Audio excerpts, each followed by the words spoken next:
SMP Islam Al-Arif, mata pelajaran prakarya kelas 7, materi jenis-jenis tanaman obat berdasarkan bagian yang dimanfaatkan seperti daun, akar, rimpang, buah, dan bunga. Tujuan pembelajaran, siswa mampu memahami jenis-jenis tanaman obat dan klasifikasi tanaman obat berdasarkan bagian yang dimanfaatkan.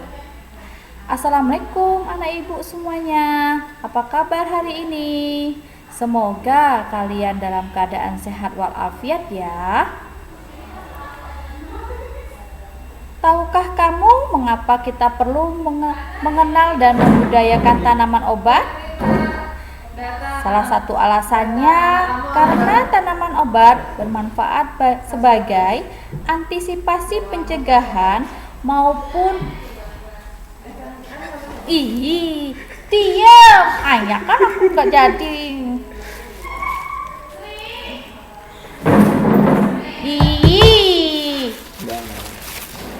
Itu punya aku. Sudah sana. Dah. Kursinya mau ditarik lagi dah?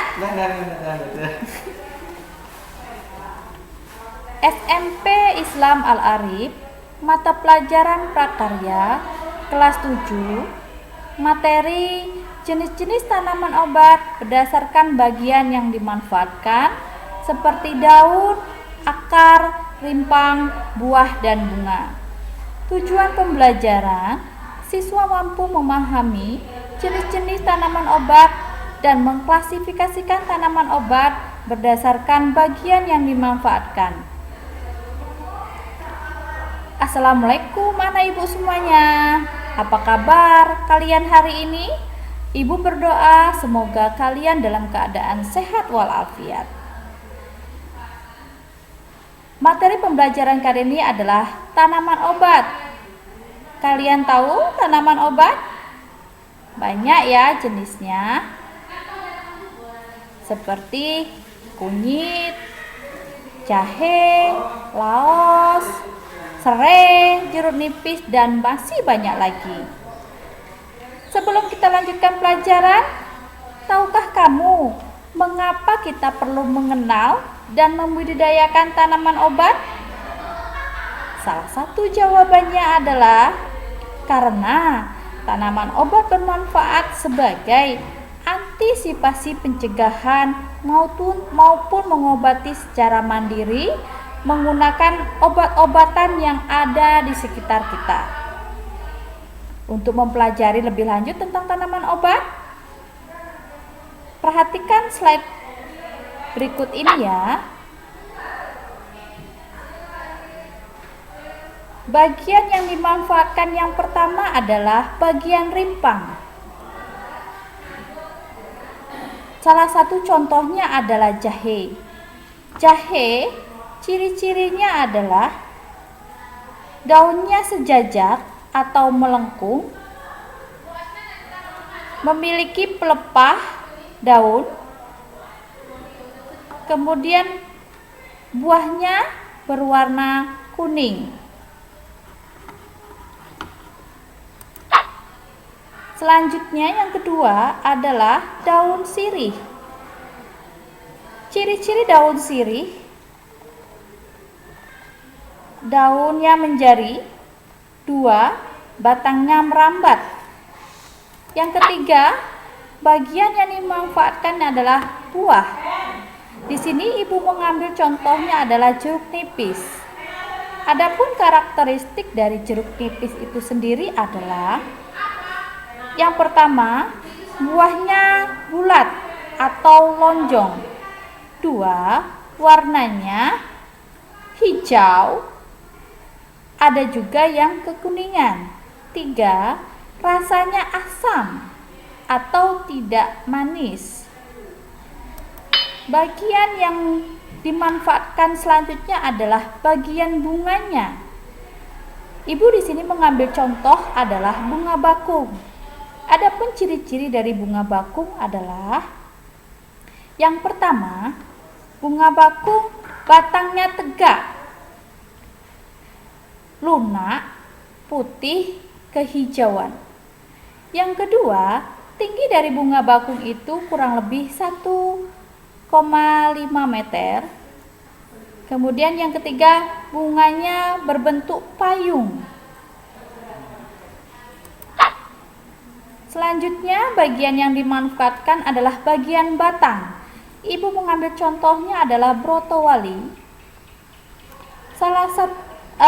Brotowali memiliki ciri-ciri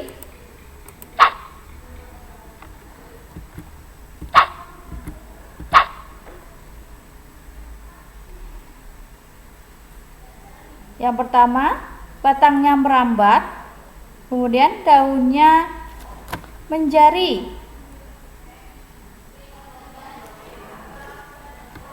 Bagian yang dimanfaatkan selanjutnya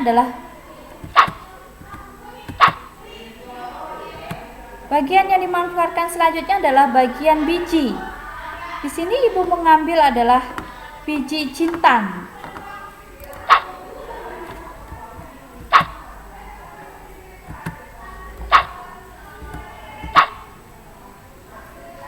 Bagian yang dimanfaatkan selanjutnya adalah bagian biji. Di sini ibu mengambil contohnya adalah jintan. Jintan memiliki karakteristik yang pertama, tinggi tumbuhan kurang lebih 30-100 cm. Kemudian 2, berdaun runcing. 3, permukaan daunnya berbulu. Bagian yang dimanfaatkan selanjutnya adalah bagian akar. Di sini ibu mengambil contoh yaitu akar wangi. Contoh dari ciri-ciri dari akar wangi. Yang pertama, panjang kurang lebih 1,5 sampai 2 meter. 2, daunnya kaku. Yang ketiga, berwarna hijau. Sampai di sini penjelasan dari Ibu tentang tanaman obat. Ibu berharap dari penjelasan Ibu tadi kalian mengerti.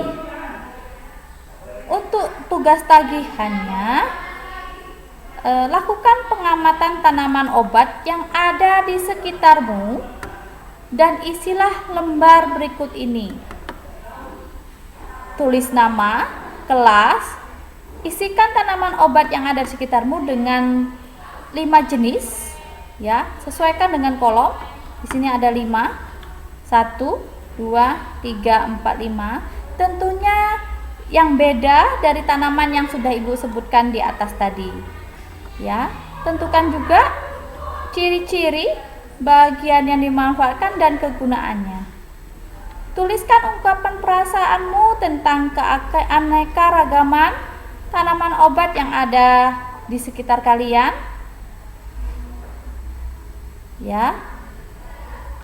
Selamat mengerjakan. Wassalamualaikum warahmatullahi wabarakatuh.